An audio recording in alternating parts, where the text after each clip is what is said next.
Bakit nga po ba ini-impeach si Inday Sara Duterte? Madaming ayaw sagutin eh. No? Madaming ayaw sagutin ho, mga kababayan. Especially ho, confidential funds. At yung confidential funds na ho yan, mga bossing, ay dahil nga po sa ayaw nilang sagutin at kaiiwas ho, mga kababayan, umabot sa punto na yung mga bata ni Inday Sara Duterte o si Zuleika Lopez ay napunta po ng Congress. Mga boss, no? Napunta po ng Congress kasi nga na-contempt. At hindi po makapayag si Inday Sara Duterte, kala mo Romeo and Juliet eh. No? Kala mo Romeo and Juliet yung Inday Sara Duterte at si Zuleika Lopez. Hindi kita iiwan, walang iwanan. Hindi ko nakita yan ha. Nung inaaresto ang dating Pangulong Duterte. Ngayon, sumunod si BP doon, 'di ba? Nagkulong sila doon sa loob ng detention facility na kinaroroonan ni Lopez, mga kababayan. Aba, doon po natin natunghayan, narinig at nakita ang isang vice-presidente.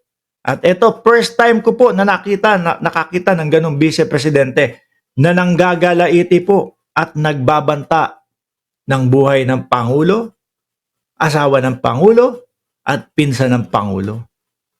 Na ang kanyang mga sinabi doon, mga kababayan, is, pag may nangyari sa akin, may inutusan ako.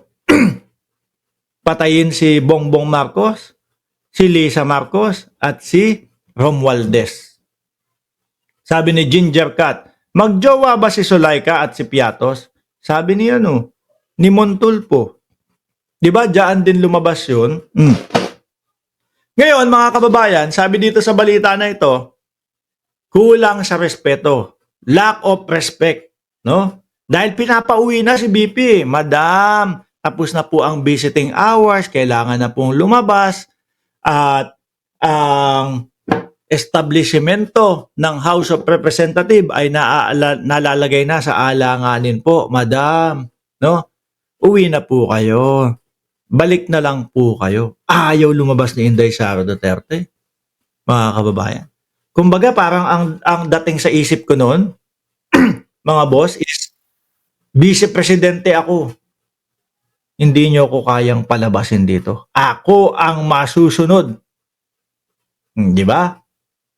Mukhang sabi sila ng sabi na si Marcos Jr. Magiging diktador. Parang eto nakikita natin. No? Busy pa lang ho yan. Under ko kayong kongreso, under ko kayong kongres, vice-presidente ako, hindi ako aalis dito. Kulang naman talaga ng respeto, mga kababayan. At take note mga bossing, hindi po yun habang buhay na pagkakakulong o hindi po yun 10 taong pagkakakulong. 10 araw lang ang pinakamatagal ho kung sakali. No? Dahil hindi nila matiis si Lopez na nandoon, ginawa nila ng paraan. Kesyo, susuka-suka na daw ho, mga kababayan.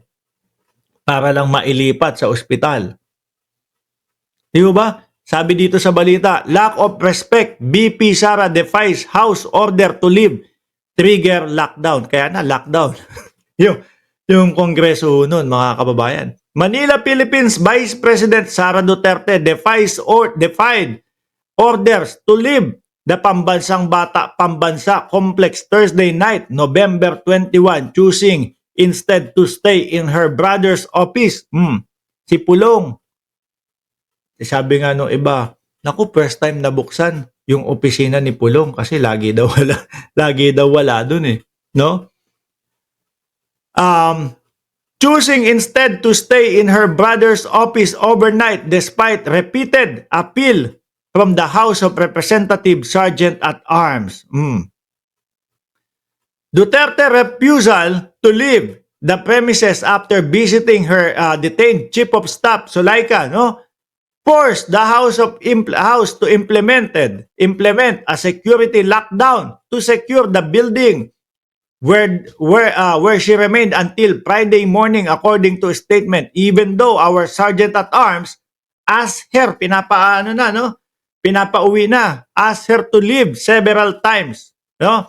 She ignored it, which is why we implemented a lockdown for everyone's safe and the protection of the institution. Dapat po, madam, hindi po porket vice-presidente tayo, susuway na tayo. No?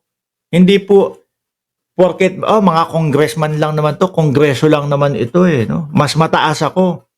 Office of the Vice President kami, vice-presidente ako. Babaliwalain na po natin. Yung mga sinasabi naman po nila doon, kumbaga, naiintindahan naman po.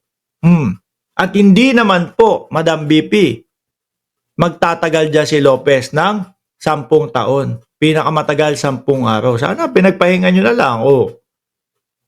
Ang kinatatakot kasi dito, mga kababayan, baka kung ano-ano pa ang masabi ni Lopez. Diba? Kasi doon sa hearing, ipit. Kaya po nag-aartihan po yung mga ni BP Sara Yung mga staff niya, nag-aartihan, masakit na ang dibdib ko, hindi na ako makahinga, ganyan. Pag naiipit po ng mga question, so kinakabahan ho siguro. Baka mas madami pang mga katanungan ang itanong at lalo pong malintikan, mga bossing. At lalong talaga namang masabi na patay, lalo tayong lumubog. Lubog na nga tayo doon sa eksplanasyon ng Mary Grace Piatos, Jukes de Asim, Kokoy Villamin, at kung ano-ano pang mga pangalan na pa nag-iimbento. Tapos eto, nadagdagan pa kasi napagtatanong sa mga susunod na hearing. Kaya ginawa nila ng paraan, umarte-arte. No? At nung nasa ospital na nga, si General Torre dumating. Lalabas din si Lopez. Sabi ni BP, pwede bang palapitin mo yung mga media? Sabi ni General Torre, opo, walang problema. Sige, tatawagin ko po. Media, lapit kayo. Paglapit, sakto, iyak ni Lopez. Di ba? Saktong-sakto, iyak ni Lopez. Nagmukhang kaawa-awa. Pero nung bago pa lang lumapit yung media, mga kababayan, di naman umiiyak. No? Parang nag-aantay lang. Parang papasok ko sa aeroplano, mga bossing. Kapag ka nasa waiting area ka, parang ganun lang Di ba? Tapos paglapit ng mga media, biglang iyak na, mga kababayan. Biglang iyak na. Huli ng camera. Ayun.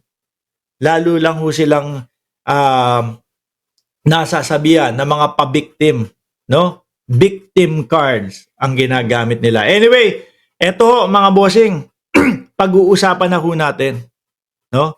Mukhang na-shoutout na si Bato.